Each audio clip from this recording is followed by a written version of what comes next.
All right, here's a review of active and passive verbs in case you're still a little bit shaky about it, if you don't really remember their formation or their uses. I'm only going to be working in the present tense here to simplify it, but I'll be using some of the readings from chapter 22 to make it a little bit more straightforward. Okay, so in English, as in Latin, you have both active and passive verbs.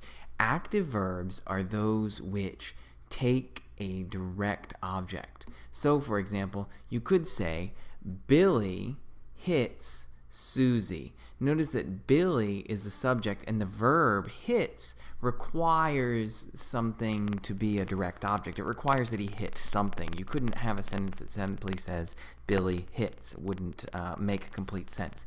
So Billy hits Susie. Susie is the direct object, right?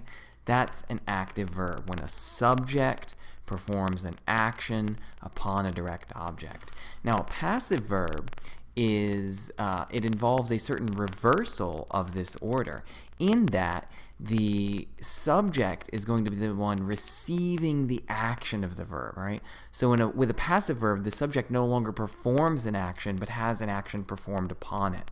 So note here that Billy hits Susie involves subject doing something to the direct object. In this passive form, the subject, Susie, is hit by Billy. Note also that when the sentence changes from active to passive, the subject in the active sentence becomes simply the agent of the passive sentence, whereas it's the direct object of the initial sentence that becomes the subject of the passive sentence. This is because you'll note that in an active sentence, the direct object is the thing which receives the action of the verb, just as in the passive sentence, the subject is the thing which receives the action of the verb.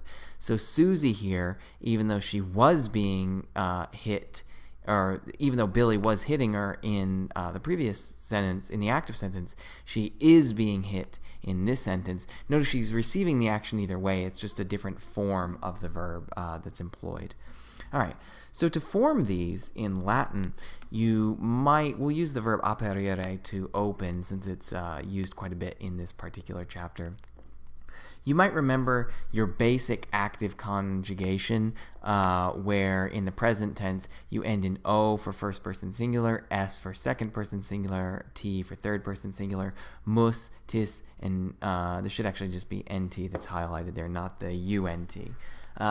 Anyway, so notice ego aperio is I open, tu aperis is you open, ille or illa aperit is he or she opens, aperimus is we open, vos aperitis is y'all open, and then illi or illi aperiunt is they open.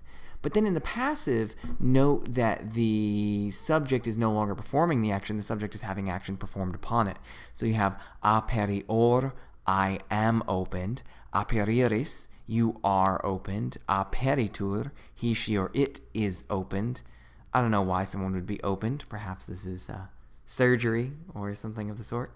Aperimur, we are opened. Aperimini, y'all are opened. And aperiuntur, they are opened. Okay, so note the curious difference here. Aperio is I open. Aperior, I am opened.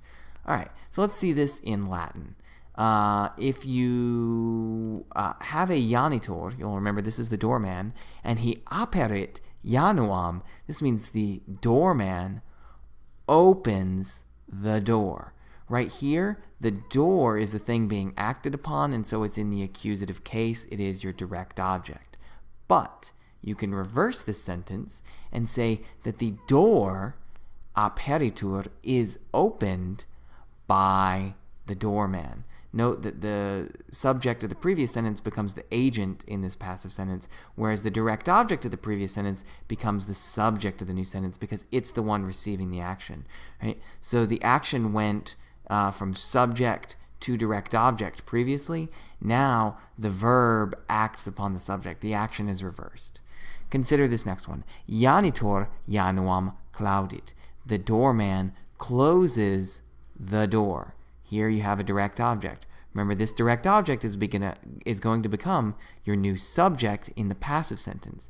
So the doorman closes the door, becomes the janua, the door, Clauditur is closed a janitore, by the doorman. And then finally, if you look at this next one, janitor canem catena vincit.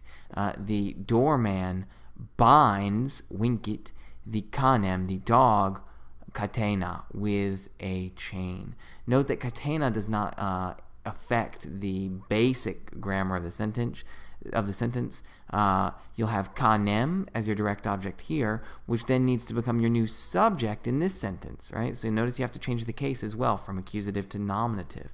So the canis, the dog, vincitur, is bound by a chain by the doorman.